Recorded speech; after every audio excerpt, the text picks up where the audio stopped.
That night, I stood at my son's door, soaked from the rain, clutching the only bag I had left after the fire.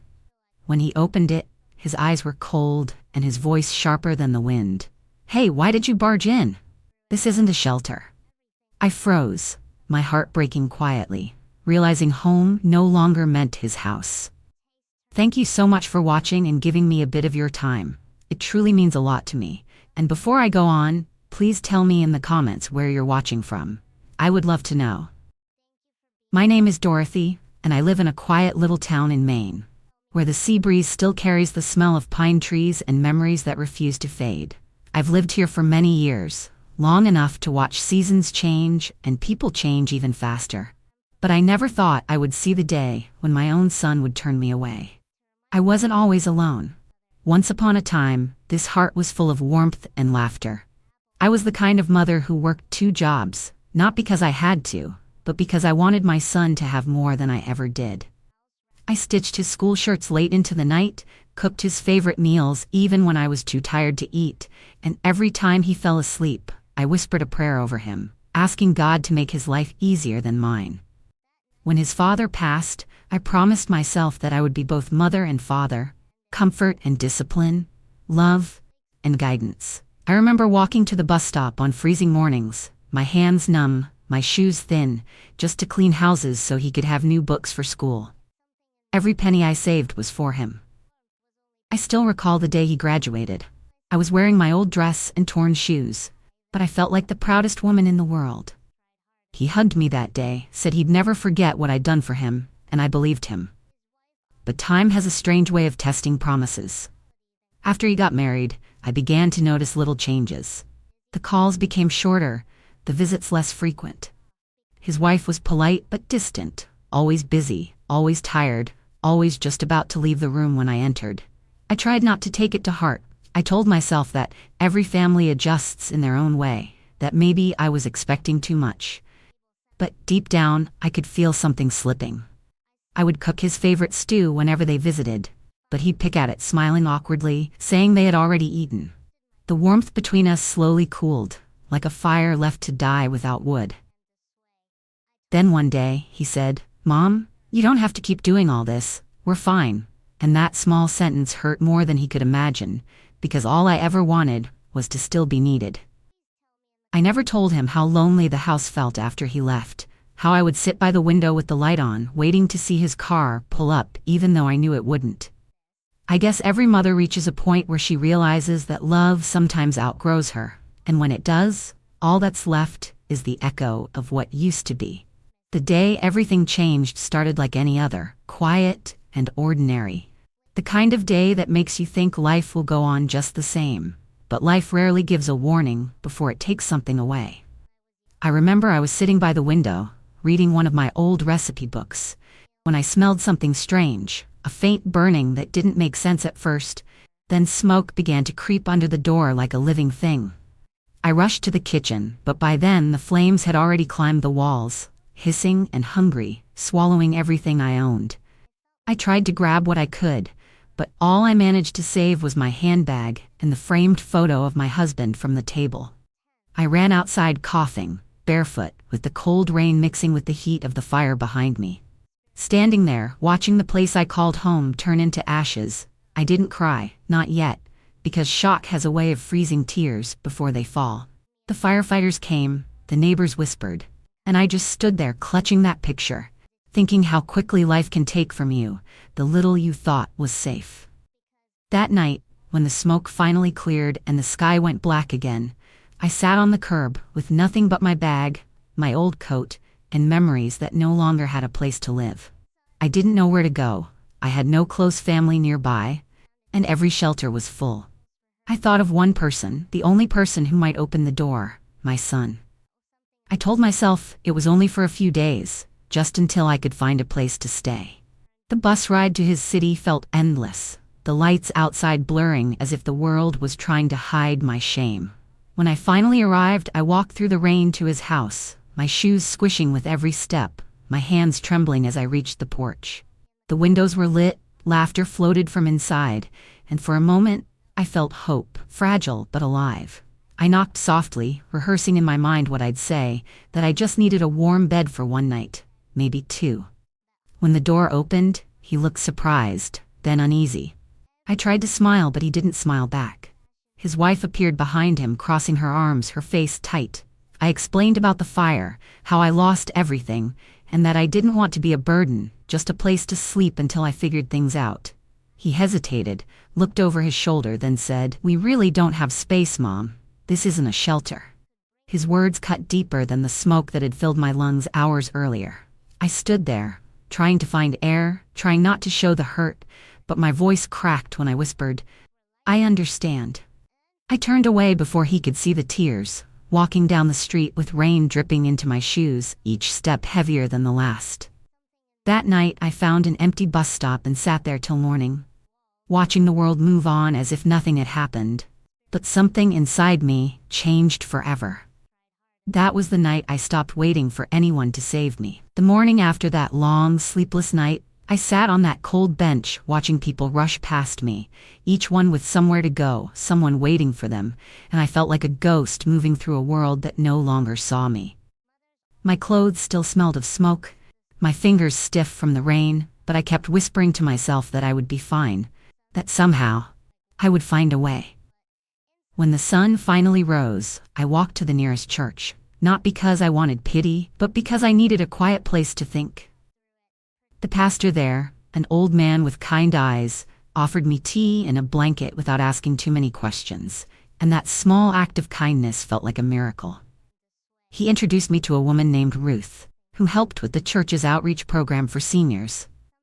She sat with me that morning, listening, not judging, and when I told her what had happened, her eyes softened in a way that made me feel seen again. She said there was a senior housing complex not too far away that sometimes had room for emergencies, and she promised to help me fill out the forms. For the first time in days, I felt a small spark of hope. Ruth helped me get settled into a tiny one-room apartment. It wasn't much, just a bed, a table, and a small window that overlooked the parking lot. But to me, it was peace. I remember sitting on that bed, the springs creaking beneath me, and feeling gratitude for four walls that didn't close on me. I found a small part-time job at the local library through the church bulletin board, shelving books and wiping tables. It was quiet work, but it gave me purpose, and after what I had been through, purpose was more valuable than anything. The librarian, a gentle woman named Ellen, would sometimes bring me sandwiches, saying, "You remind me of my mother." I would smile and tell her she was kind, though inside, I thought how strange it was that strangers could offer what family wouldn't. Every paycheck, no matter how small, I saved a little. Ruth taught me how to open a savings account and showed me how to invest tiny amounts into mutual funds. I didn't understand much at first, but I learned slowly, carefully, reading every pamphlet I could find. I didn't want to depend on anyone again, not ever. There were nights I would sit by the window, the soft hum of traffic in the distance, thinking about how far I had fallen, and yet how quietly I was rising again. I started to fill the room with little pieces of life: a secondhand lamp, a plant that leaned toward the morning sun, a photo of my husband on the dresser. Every small thing reminded me that I was still here, still capable of rebuilding. Sometimes loneliness would creep in, whispering that I should call my son, but pride and pain kept my hand still. I told myself that if he ever wanted to find me, he would. But until then, I would build something that belonged entirely to me. There's a certain strength that grows in the silence of loss, and though it took time, I began to see that being left behind wasn't the end of my story. It was the beginning of me learning how to stand on my own again. Days turned into weeks, and weeks into months, and though life was not easy, I found myself beginning to breathe again. Every morning, I would wake before sunrise, brew a small pot of coffee, and watch the world slowly come alive outside my window. There was something comforting about those quiet hours, knowing that no one could take that peace from me. At the library, I grew to love the smell of old books and the soft sound of pages turning. Children would run through the aisles, their laughter echoing between shelves, and I would smile to myself, remembering the years when that laughter used to belong to my home. Ruth visited often, always with that same calm warmth, and she encouraged me to keep learning about saving and investing. She would say, "It's never too late to start building something for yourself." Her words stayed with me. I started reading about finances in the evenings, taking notes in a small notebook I kept hidden under my pillow. The numbers didn't come easy at first, but patience has always been my quiet strength. I began setting aside a portion of each paycheck, no matter how small, and soon the habit became a kind of prayer, a promise to myself that I would never again be left without a roof or a choice. Sometimes, after work, I would stop by the park nearby. I'd sit on the same bench every afternoon, watching people pass, listening to the birds and feeling the cool breeze against my skin. It was in those moments I realized that healing doesn't come all at once. It arrives in pieces, in small breaths, in soft victories no one sees. I stopped thinking about the fire, the rain, or that night at the door. I no longer replayed his words in my mind. Instead, I focused on what I could build from the ashes they left behind. Slowly, I began to enjoy my own company. I'd cook myself dinner, hum old songs while washing dishes, and sometimes talk to the photo of my husband as if he were still sitting across from me. I could almost hear his voice telling me he was proud of how far I'd come. I took comfort in that thought, even if it lived only in memory. Every month, when the small statements arrived in the mail, showing the quiet growth of my savings, I would trace the numbers with my finger and whisper, "We're getting there." I didn't need much, just security, a sense of control, and the peace that comes with knowing I had survived the worst and was still standing. There were nights when I'd sit by my small window, a cup of tea in my hand, watching the city lights twinkle, and I'd smile to myself, not out of pride but gratitude. Gratitude that the world, no matter how cruel it had been, had still given me another chance to live.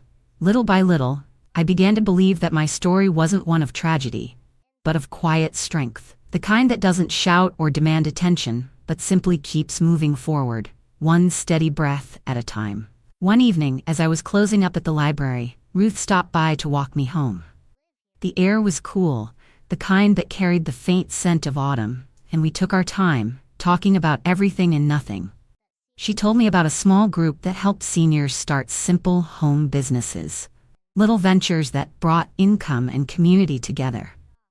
At first, I laughed softly and said, "Ruth, I'm too old for that sort of thing." But she looked at me with that gentle firmness I'd come to know so well and said, "Dorothy, you're not too old.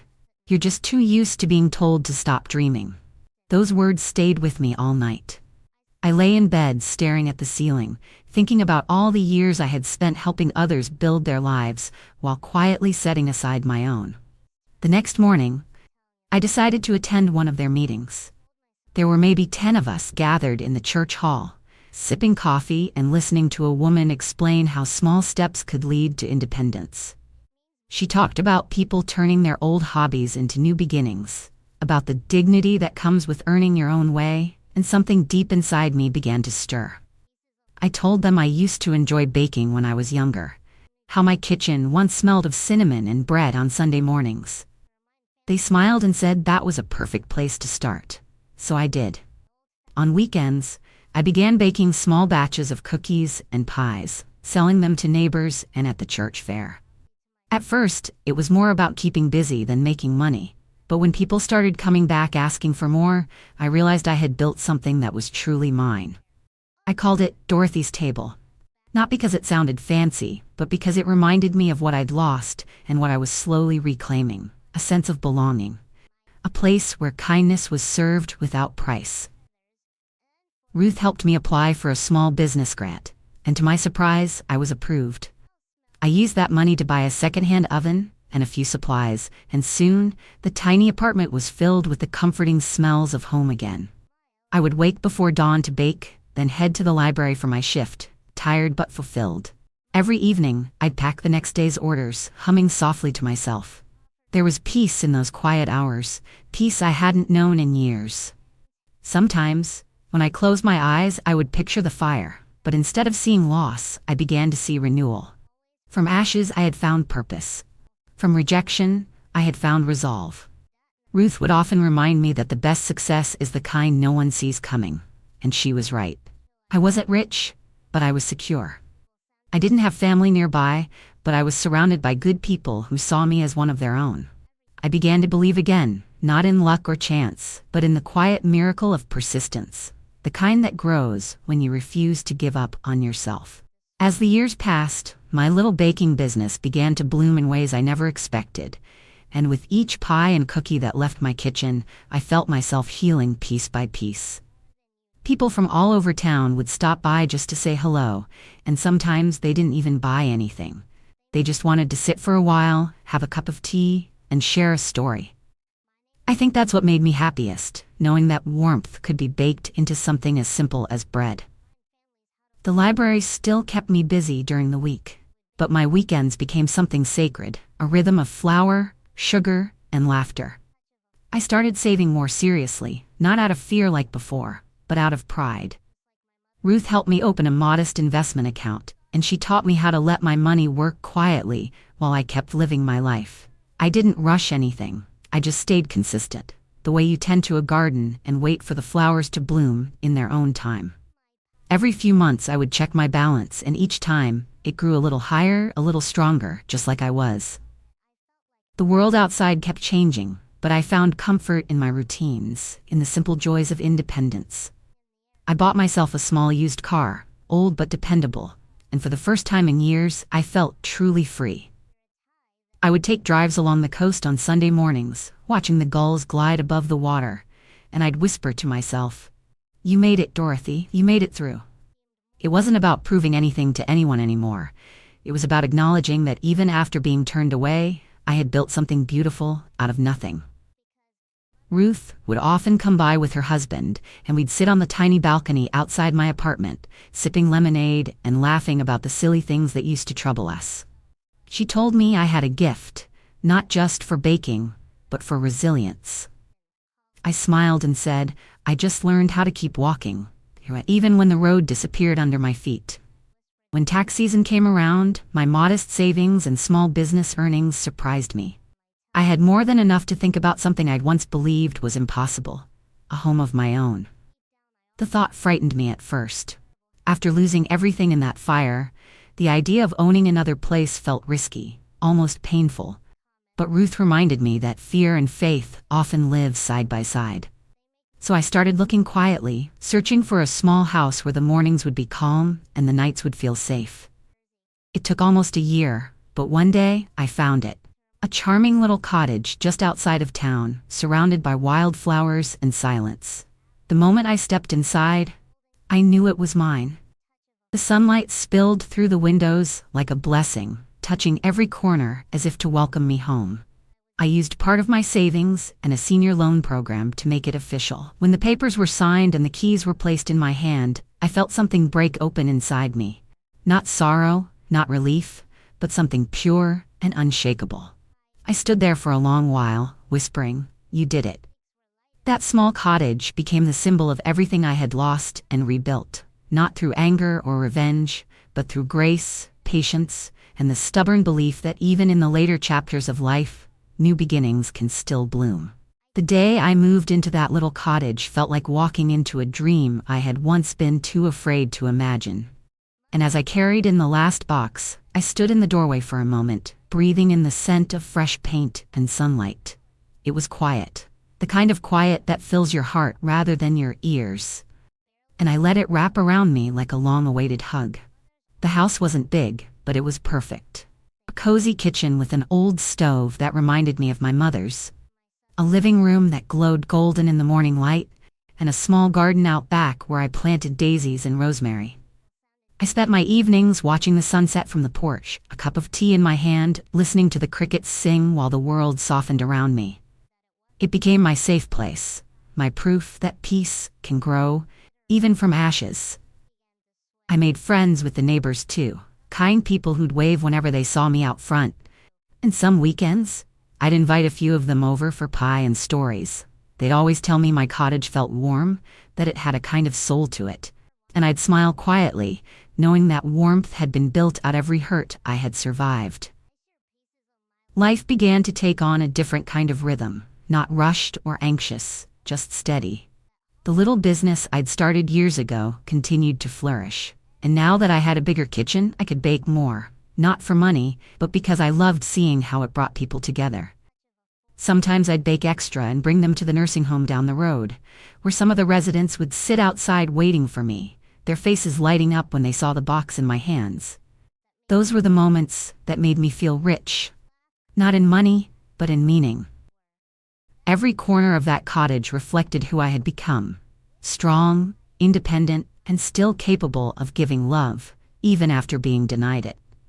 Ruth would come by often, still full of that steady kindness that never seemed to fade. We'd talk about how far things had come, how my life had turned from struggle to calm, and every time she'd say, "Dorothy, you built this life brick by brick, with your own heart." Her words always made me tear up, not from sadness but from a deep sense of gratitude. One afternoon, while arranging flowers on the windowsill, I caught a glimpse of my reflection in the glass and barely recognized the woman looking back. She looked peaceful, confident, content. I realized then that happiness doesn't come from what you're given. It comes from what you create when no one is watching. I had been through storms that almost took me, but standing there in my little home, surrounded by beauty I had earned, I knew I had finally arrived at a place where my heart could rest. 5 years slipped by so quietly that sometimes I forgot how far time had carried me. And it wasn't until one crisp autumn morning that the past decided to find its way back to my doorstep. I had been in the garden, kneeling among the fallen leaves, trimming the last of the summer roses, when I heard the sound of a car pulling into the driveway. It wasn't unusual for neighbors to stop by, so I didn't think much of it until I looked up and saw him. My son stood there, older, thinner, with lines of worry etched across his face, holding his car keys like he didn't know what to do with them. For a moment, neither of us spoke, the air between us heavy with memories that had never been forgiven or forgotten. I could see hesitation in his eyes, a kind of shame that words couldn't hide.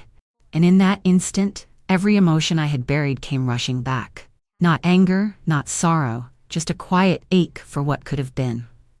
I stood slowly, brushed the dirt from my hands, and looked at him, not as the boy I once raised, but as the man life had clearly humbled. He tried to smile, the kind of smile that doesn't reach the eyes, and said softly, "Hi, Mom." I simply nodded, unsure of how to respond. I wanted to ask what brought him here, but something in me told me to wait, to let him speak first. He looked around, his eyes taking in the cottage, the garden, the flowers, the sense of peace that hung in the air. "This place," he said after a long pause, "it's beautiful. I didn't know you were living like this." His voice cracked on the last words, and I could tell he wasn't just talking about the house. I invited him to sit on the bench by the path, and he hesitated before lowering himself onto it, his shoulders slumped, his eyes on the ground. He told me how the company he worked for had shut down, how he had been struggling to find work, how bills had piled up until there was nothing left. His wife had taken the kids and gone to stay with her mother for a while, leaving him alone in an empty apartment. I listened quietly, not interrupting, my heart steady but soft. I thought about that night years ago when I had stood outside his home, soaked and desperate, asking for shelter. Life has a way of bringing people back to the same doors they once closed. And as he spoke, I realized that we had both been given another chance, though perhaps not in the way either of us expected. When he finished talking, there was a silence that seemed to stretch forever, and in that silence, I found my strength again, the kind that doesn't come from pride but from peace. I told him I was sorry for what he was going through, and I meant it. But deep inside, I also knew that this was a moment of truth for both of us, one that neither apology nor explanation could undo. The wind rustled through the trees, carrying away the last of the rose petals, and as I looked at him, I felt a quiet understanding settle in, a recognition that time had changed us both, but forgiveness, when it finally comes, often wears the face of calm. He sat there on that bench for a long time, his hands clasped together, his eyes darting from the flowers to the ground, as if the words he wanted to say were hiding somewhere in the dirt.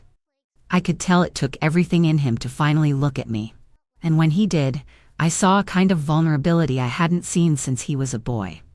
He took a shaky breath and said, "Mom, I didn't know who else to come to. I've lost everything, the house, the job, even her, and I don't know what to do anymore." His voice trembled, and for a moment I almost forgot the years that stood between us. The silence, the pain, the night at his door. But then, as the wind brushed against the trees, I remembered standing in the rain with nothing but a soaked handbag and the echo of his words, and how I had rebuilt myself from the ashes he left me in. I looked at him, not with anger, but with the stillness that comes after a storm, and said softly, "You came a long way, didn't you?" He nodded, unable to speak. I could feel his pride breaking down in front of me, the same pride that once told him to close the door on his own mother. I asked if he'd eaten, and when he shook his head, I told him to wait while I went inside. I made him a plate of food, the same stew I used to cook when he was young, and when I brought it out, the smell seemed to pull a memory from somewhere deep in him. He took a bite, and his hands began to tremble. I sat across from him quietly, letting the moment breathe. When he finally looked up, there were tears in his eyes. He whispered, "I don't deserve your kindness after what I did." I didn't answer right away. I just watched him, this man who had once been my world, now sitting before me, stripped of everything but remorse. I told him, "Life has a strange way of teaching us what pride refuses to hear. You don't need to deserve kindness to receive it, you just have to recognize it when it finds you." He nodded, tears slipping down his cheeks, and for a brief second I saw the little boy I used to hold, the one who once believed his mother could fix anything.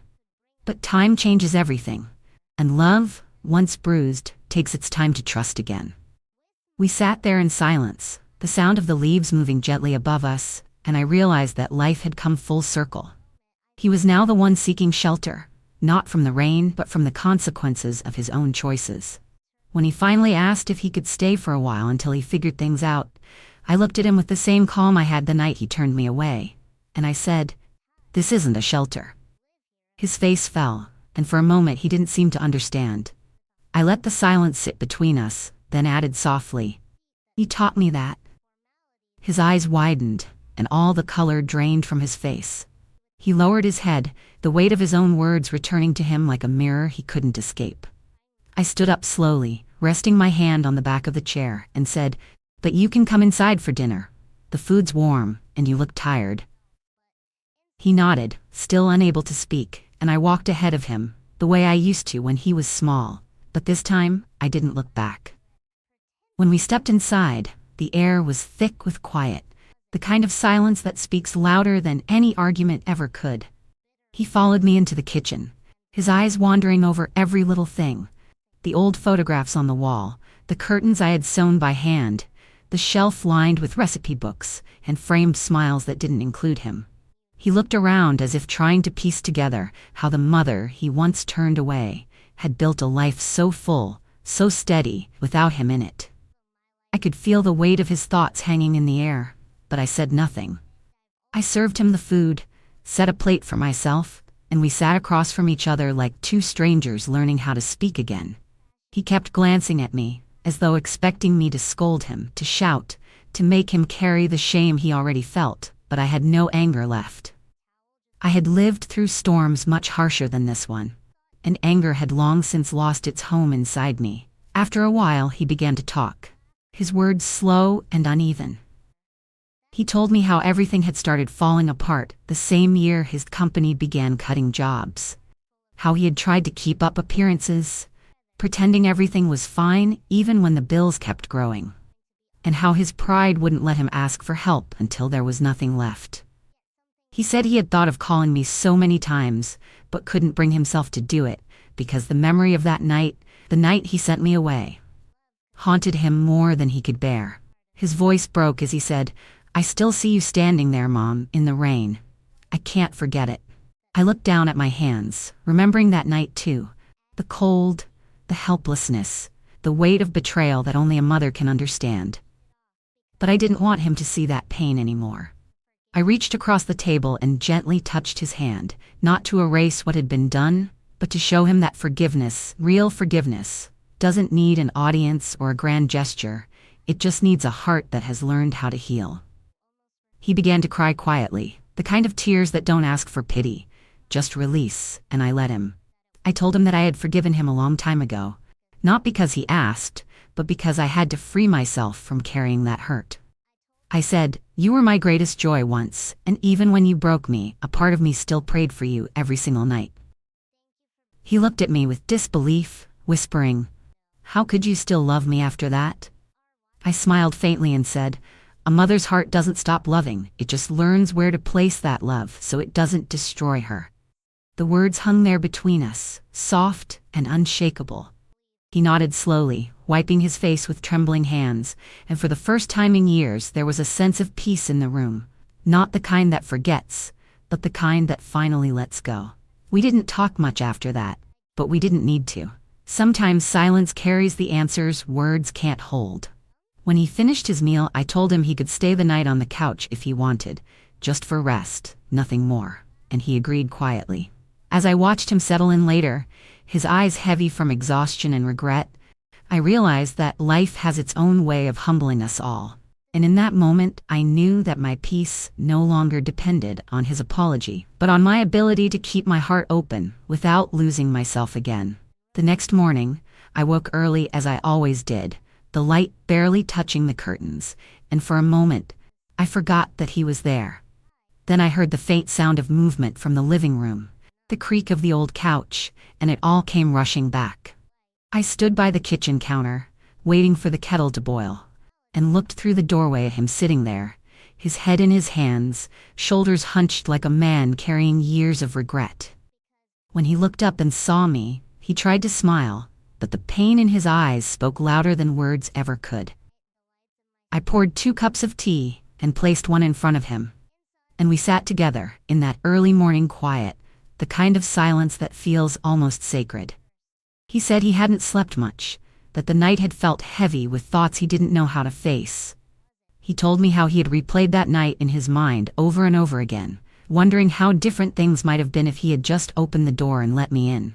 I didn't interrupt.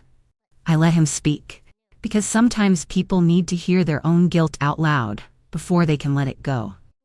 When he finally fell silent, I told him that regret, while painful, is also a teacher, and that life often gives us back the same lesson until we finally learn it. He nodded slowly, tears glistening in his eyes, and whispered, "I thought I had everything figured out, Mom. I was proud, I was selfish, and I thought success meant I didn't owe anyone anything. But losing everything showed me what really matters." His voice cracked, and I could feel the truth in his words, raw and real. I took a sip of my tea, letting the warmth settle in my chest before saying softly, "You learned it the hard way. But at least you learned." I told him that what I built wasn't born from revenge or pride, but from survival, from the quiet determination that comes when life forces you to start over. "I didn't build this home to prove anything," I said. "I built it because peace doesn't find you, you have to build it with your own hands." He looked around the room again, his eyes tracing every detail, and I could see something shifting inside him, understanding, maybe even respect. After a while he said, "I want to do better, Mom. I want to make things right." I smiled gently, knowing that promises like that take time to keep. "Do better," I told him. "But not for me. Do it for yourself, because carrying guilt won't change the past, but learning from it might change who you become." We talked for a while longer, about small things mostly, the kind of conversation that mends broken threads without forcing them. When he got up to leave, he hesitated by the door and asked if he could visit again sometime. I told him he could, that he didn't need to call first, and he looked surprised, as if forgiveness was something he hadn't expected to receive so easily. When the door closed behind him, I stood there for a long time, feeling a strange mix of sadness and peace. I wasn't angry, not anymore. What had been taken from me years ago had already been replaced with something greater: clarity, freedom, and the kind of love that doesn't chain itself to pain. I walked to the window and watched him drive away, the morning sun catching the edges of the road, and I whispered to myself, we both found our shelter, just in different ways. After he left, the house felt different, not empty, but lighter somehow, as if the air itself had exhaled after holding its breath for too long. I stood for a while looking around, taking in the quiet, the stillness, And I realized that peace doesn't always arrive with fanfare. Sometimes it just slips in quietly when the heart is finally ready to receive it. That day, I went out to the garden and sat among the flowers, listening to the soft hum of bees and the rustle of leaves, and I thought about how life always finds a way to come full circle.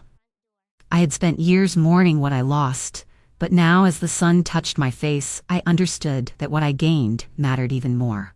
Forgiveness didn't erase the past, but it freed me from reliving it, and that freedom felt like the truest kind of wealth.